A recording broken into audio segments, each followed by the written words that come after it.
Mother ने ही father को मार डाला था, पर इसके पीछे बहुत सारे राज दफन है। बाप और बेटी की रिलेशनशिप ये बहुत ही अजीब सी थी। घर में जो भी हो रहा था इस सब से ब्रदर बहुत ज़्यादा डिस्टर्ब हो जाता है। पैरेलल में उसका भी अपनी नेबर के साथ अफेयर चल रहा है। हेलो फ्रेंड्स, आज मैं आपको इसी थीम पर बेस्ड बैकरोड से 2018 की एक हॉलीवुड मूवी एक्सप्लेन करने वाला हूँ। इस मूवी में आने वाले ट्विस्ट आपको दंग कर रखेंगे, तो अंत तक इस वीडियो को जरूर देखिएगा। अगर आपको वीडियो अच्छा लगता है तो प्लीज इसे लाइक और कमेंट जरूर कर दीजिए। अब बिना किसी देरी के एक्सप्लेनेशन स्टार्ट करते हैं। मूवी स्टार्ट होती है और हम हमारे मेन कैरेक्टर हार्ली को पुलिस स्टेशन में देखते हैं। पुलिस उससे पूछते हैं, तुम्हारे पास राइफल थी, तुम उसे दूर से मार सकते थे, तो पास जाकर तुमने क्यों मारा? अगर तुम चाहते तो इस सारी सिचुएशन को एज ए एक्सीडेंट भी दिखा सकते थे। अब इसके बाद फ्लैशबैक में जो भी हुआ था इस सारी चीजों के बारे में हमें पता चलेगा। फ्लैशबैक में हम देखते हैं कि हार्ली अपनी 3 सिस्टर के साथ अकेला रहता था। उसकी मदर ने उसके फादर का मर्डर कर दिया था और इस इल्जाम में वो सजा काट रही थी। हार्ली की 3 सिस्टर में से सबसे बड़ी सिस्टर थी जिसका नाम था एम्बर, एक छोटी सी सिस्टर जिसका नाम था जोडी और एक मिडिल सिस्टर जिसका नाम था मिस्टी।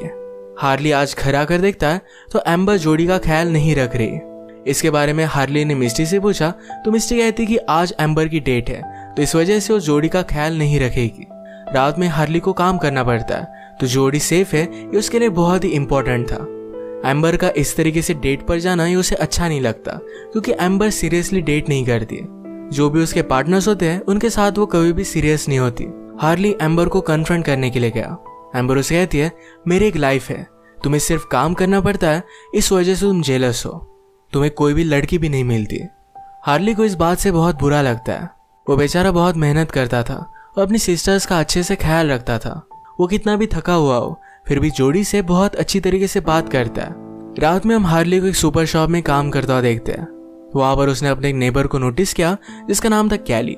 कैली की डॉटर और जोडी ये दोनों अच्छी फ्रेंड्स थी, इसी वजह से हार्ली कैली को जानता था। हार्ली कैली को देख रहा था तो कैली ने भी ये बात नोटिस की, उसके पास आकर उसे बात करती है। कैली कहती कि मेरी डॉटर को जोडी की याद आ रही थी, एक रात उसे डिनर के लिए हमारे यहाँ रुकना चाहिए। हार्ली भी इस बात के लिए मान जाता है। रात में वो सोया हुआ था, तभी उसे एम्बर और उसके बॉयफ्रेंड की आवाज आने लग गई। हार्ली देखता है तो इंटीमेट हो रहे थे। उसने गन निकाली और बाहर जाकर वो हवा में शूट करता है। ये देखकर एम्बर के साथ जो लड़का था वो डर गया और वहां से वो भाग जाता है। एम्बर जिस काउच पर थी उसे हार्ली ने निकालकर डायरेक्टली जला दिया। एम्बर इस बात से बहुत ज्यादा गुस्सा हो गई थी। अगले दिन हम देखते हैं हार्ली जोडी के साथ अपनी मदर को देखने के लिए जा रहा था। मदर को सजा होने के बाद ये फर्स्ट टाइम उसे मिलने के लिए जा रहे हैं। जोडी बहुत ही छोटी है, पर फिर भी एम्बर जिस तरीके से अपनी लाइफ जीती है इसे देखकर वो वरी कर दिया। हार्ली ने कहा कि उसे कुछ भी नहीं होगा। घर की सारी जिम्मेदारियां हार्ली के ऊपर आने के बाद इस बोझ में वो दब चुका था। उसे घर की नॉर्मल चीजें भी पता नहीं थी। वो अपनी मदर से पूछता है कि लाइट बल्ब कहाँ है। जोडी अपनी मदर को उसके ड्राइंग्स वगैरह दिखा रही थी और मदर ने हार्ली से बात की, कहा कि तुम बहुत ही अजीब लग रहे हो। हार्ली ने कहा कि तुम्हें यहाँ रहना अच्छा लग रहा है, तुम जानबूझकर यहाँ आई हो। वो बहुत ज्यादा डिस्टर्ब हो गया और वहीं पर कोलैप्स हो जाता है। इस इंसिडेंट की वजह से अब वो अपनी मदर से नहीं मिल पाएगा। कोर्ट ने उसे मैंडेटरी थेरेपी में भेजा था, जहां पर उसे साइकोलॉजिस्ट से बात करनी पड़ती है। हार्ली अपनी प्रॉब्लम्स बताता है तो साइकोलॉजिस्ट ने कहा कि जोडी का ख्याल रखने के लिए तुम अपने रिलेटिव्स को पूछ सकते हो। हार्ली ने कहा कि फादर के यहाँ के कोई भी रिलेटिव्स हमसे संबंध नहीं रखते और फादर के यहाँ के अंकल माइक ये उनसे मिलने के लिए कभी कभी आया करते हैं, पर उसे पता नहीं कि क्या उन्हें हेल्प कर भी सकते हैं। थेरेपिस्ट ने पूछा कि तुम अपनी सिस्टर्स के लिए इतने वरीड क्यों होते हो। हार्ली कहता है कि वो प्रेग्नेंट हो सकती है और ये बहुत ही बुरा होगा। थेरेपिस्ट ने पूछा कि अगर तुमने किसी लड़की को प्रेग्नेंट किया तो तुम क्या करोगे। हार्ली कहता है एज ए रिस्पॉन्सिबिलिटी में उससे शादी करूंगा। अगर वो उसे प्यार भी नहीं करता फिर भी पूरी लाइफ तक उसके साथ रहने के लिए वो रेडी था, पर उसका मानना था अगर वो किसी लड़की के साथ होगा तो उससे हमेशा बहुत प्यार करेगा। इसके बाद नेक्स्ट सीन में हम देखते हैं कैली के डॉटर के साथ खेलने के लिए जोडी आई हुई थी। हार्ली उसे पिकअप करने के लिए आया। कैली से वो बात करता है तो कैली ने उसे डिनर के लिए इनवाइट किया। डिनर के वक्त कैली ने कहा कि जोडी को आज का डिनर बहुत अच्छा लगा था। हार्ली नोटिस करता है कि जो रेसिपी वो बनाता है ये जोडी को अच्छी नहीं लगती, तो कैली ने उसे रेसिपीज की बुक देने का प्रॉमिस किया। ये दोनों बातें करने लग गए थे तो कैली हार्ली की इंटरेस्ट के बारे में जान लेती है। कैली को आर्ट में इंटरेस्ट था और हार्ली को भी कुछ पेंटिंग्स के बारे में पता था। वो कहता है कि एक पेंटिंग मुझे क्या फील कराती है ये बहुत ही इंपॉर्टेंट है। इस बात से कैली ने एग्री किया। इन दोनों के पेंटिंग्स को लेकर चॉइस बहुत ही सेम थे। रात में घर पर आने के बाद एम्बर हार्ली से बात करती है। उसे अपनी कार ड्राइव करने के लिए लाइसेंस की ज़रूरत थी, पर इसके लिए $1000 लगने वाले थे। हार्ली इसके लिए मना करता है क्योंकि उसके पास इतने पैसे नहीं है। एम्बर पूछती कि तुम्हारे पास पैसे क्यों नहीं होते, डैड तो सब कुछ सही से कर लेते थे। हार्ली कहता है वो कंस्ट्रक्शन में थे, मुझे वहां पर जॉब नहीं मिलता। स्लोली स्लोली सब कुछ ट्राई कर रहा है। एम्बर सब चीज़ों पर गुस्सा होकर वहां से चली जाती है। एक दिन कैली ने हार्ली को रेसिपीज और पेंटिंग की बुक गिफ्ट की, जो हार्ली को बहुत अच्छी लगती है। एक दिन काम करते वक्त कैली फिर से उससे मिली, पूछती है तुम्हें पेंटिंग्स के बारे में क्या लगा था। हार्ली कहता है कि एडम और ईव की वो पेंटिंग बहुत ही एक्यूरेट थी। एडम जंगल में सारी चीज़ें फिगर आउट करने का ट्राई कर रहा था और ईव जो है उसमें एडजस्ट करने का ट्राई कर रही थी। ये हार्ली का ऑब्जर्वेशन कैली को अच्छा लगता है। नेक्स्ट सीन में हम देखते हैं हार्ली के अंकल माइक उसे मिलने के लिए आए हुए थे। वो उन्हें घर में थोड़ी थोड़ी हेल्प करते रहते हैं। उनका बेटा अब यूनिवर्सिटी में, जिस पर वो बहुत ही प्राउड थे। उसके सारे फोटोज उसने हार्ली और एम्बर को दिखाए। ये दोनों उस पर जलते थे तो उसका मजाक उड़ाते। ये बात अंकल माइक को अच्छी नहीं लगती और वहां से वो चले गए। आज इवनिंग में हार्ली बहुत ही सुकून से अपने यार्ड में सो गया था। जब उसकी नींद खुली तो बहुत ही ज्यादा डिस्टर्ब हो जाता है। फिर से उसे पैनिक अटैक आने लग गया था। वो भागते भागते कैली के घर तक पहुंच गया। कैली बाहर आई और उसे शांत करने की कोशिश करती है। वो भागते भागते जंगल तक पहुंच गया था। कैली उसके पीछे पीछे गई तो डायरेक्टली उसके साथ वो इंटीमेट हो जाता है। कैली भी उसे कंफर्ट करना चाहती थी तो कुछ भी बात बोलती नहीं। सुबह होने पर कैली उसके साथ नहीं थी।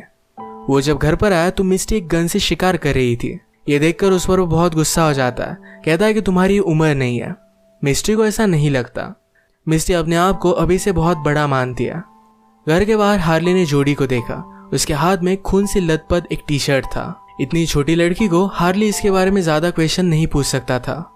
आज रात हार्ली के स्टोर पर कैली फिर से अपने बच्चों को लेकर शॉपिंग करने के लिए आई। वो दिन भर काम कर कर बहुत थक जाती थी और शॉपिंग करना उसे अच्छा लगता था।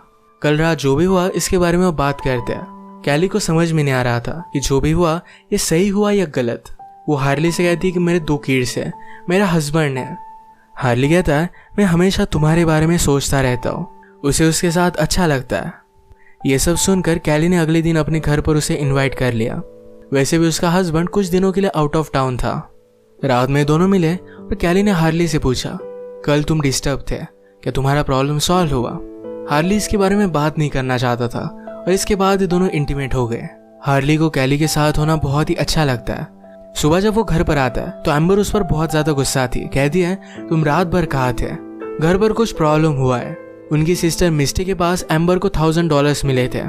हार्ली ने उसे कन्फ्रंट किया तो मिस्टी कहती है ये पैसे मदर के हैं, वो हम सबको लेकर यहाँ से भाग जाने वाली थी। ये पैसे हार्ली ने उसे ले लिया। एम्बर खुश थी कि अब वो लाइसेंस ले सकेगी, पर हार्ली उसे मना कर देता है। उसने कहा कि हमें घर के टैक्सेस भरने पड़ेंगे और ये पैसे वो नहीं दे सकता। एम्बर इस बात से और भी ज्यादा अपसेट हो गई। आज आफ्टरनून में ही हार्ली डायरेक्टली कैली से मिलने के लिए पहुंच जाता है। कैली उसे कहती है कि इस तरीके से तुम कभी भी मुझे मिलने के लिए नहीं आ सकते, मेरा हस्बैंड घर पर हो सकता है। हार्ली 2 जॉब्स करता है तो दिन भर उसे भी टाइम नहीं मिल पाता। इन दोनों ने मिलकर डिसाइड किया कि रेल रोड्स के यहाँ पर ये दोनों मिलेंगे। इसके बाद ये दोनों वीक में एक दिन टाइम फिक्स कर मिलने लग गए थे। एक रात जब ये दोनों साथ थे तो इन्हें लगता है शायद इन पर कोई नजर रख रहा है। हार्ली ने जाकर चेक किया तो कोई भी नहीं था। नेक्स्ट सीन में हम हार्ली को फिर से अपनी थेरेपिस्ट से बात करता देखते हैं। हार्ली ने कहा कि बच्चों को मारना ठीक होता है। हार्ली को उसके फादर मारते थे तो ये बात उसे नॉर्मल लगती थी। थेरेपिस्ट ने पूछा कि तुम्हारे फादर ने कभी भी तुम्हारे सिस्टर को अब्यूज किया था। थेरेपिस्ट के मिस्टी के साथ भी सेशन हुए थे और उससे उसने बात पहचान ली थी। हार्ली को यह बात पूरी तरीके से झूठ लगती है। जब वो घर पर आया तो एम्बर अपने बॉयफ्रेंड के साथ घर छोड़कर जा रही थी।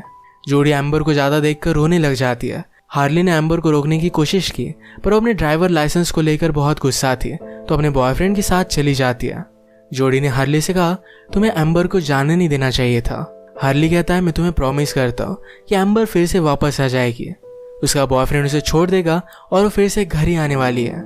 हार्ली अकेले में जोड़ी से पूछता है कि जाने से पहले एम्बर क्या बात कर रही थी। जोड़ी ने कहा कि एम्बर और मिस्टी दोनों बात कर रही थी। उनके बीच में कुछ सीक्रेट था तो उन्होंने मुझे सुनने नहीं दिया। जोड़ी कहती है सीक्रेट को सेफ रखने के लिए मुझसे अच्छी मिस्टी है। हार्ली उसे पूछता है कि उस दिन खून का शर्ट तुम्हें मिला था, क्या वो मिस्टी का था। जोड़ी ने कहा कि हाँ।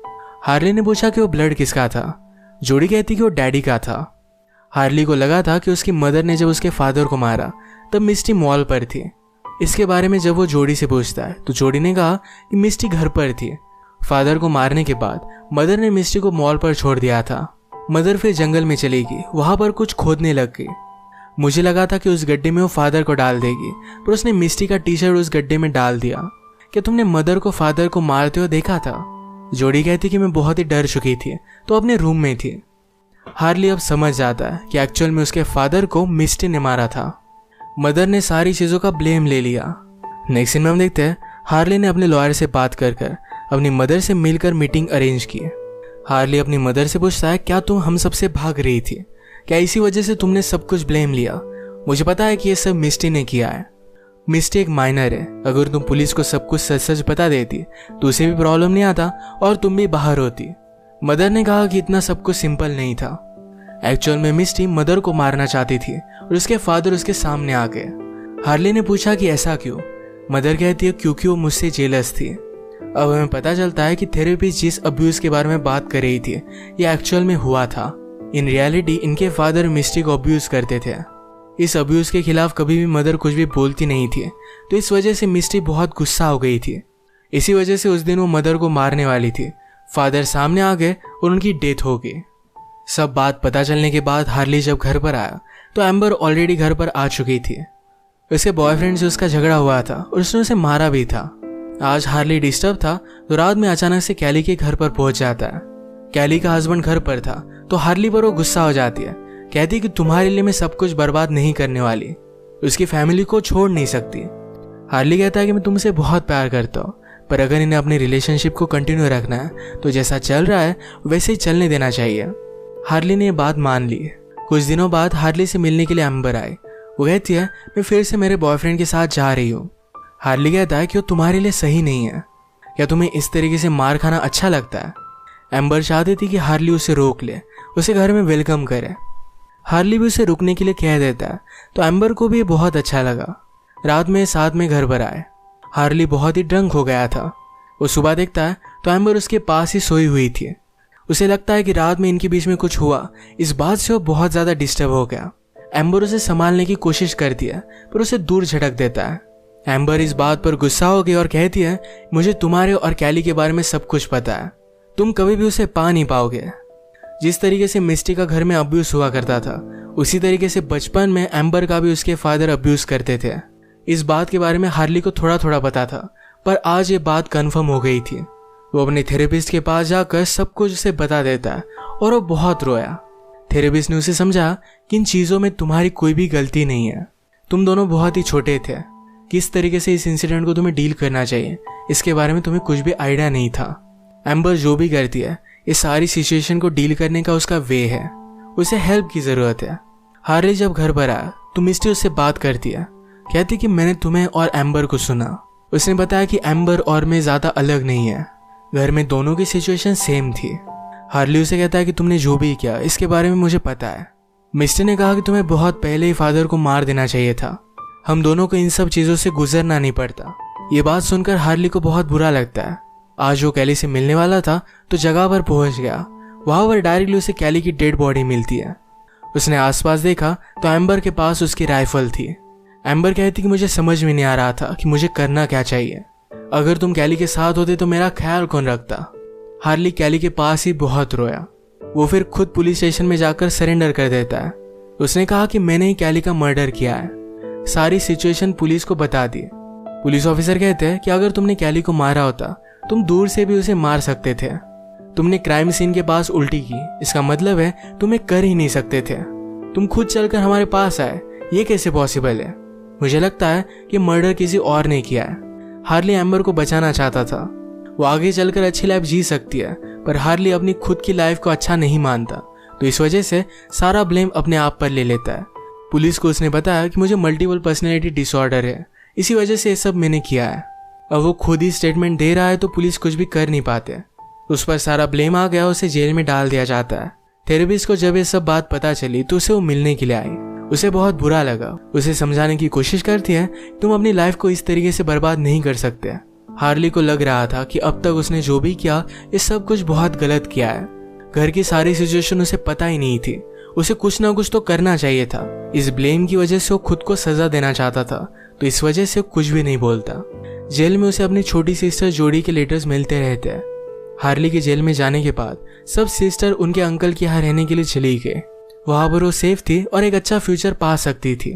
हार्ली अपनी फैमिली के लिए यही चाहता था, तो जेल में ही रह जाता है।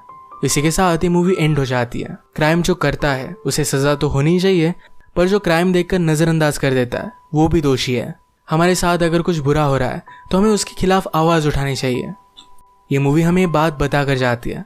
अगर आपको ये वीडियो अच्छा लगा तो प्लीज इसे लाइक और कमेंट जरूर कर दीजिएगा। मैं बहुत सारी मूवीज लेकर आता रहता हूँ, तो प्लीज इस चैनल को सब्सक्राइब कर दीजिए और बेल नोटिफिकेशन आइकॉन दबाना मत भूलिएगा। हम फिर से मिलेंगे और एक नई मूवी के साथ। तब तक के लिए थैंक यू और आप अपने आप का ख्याल रखिए।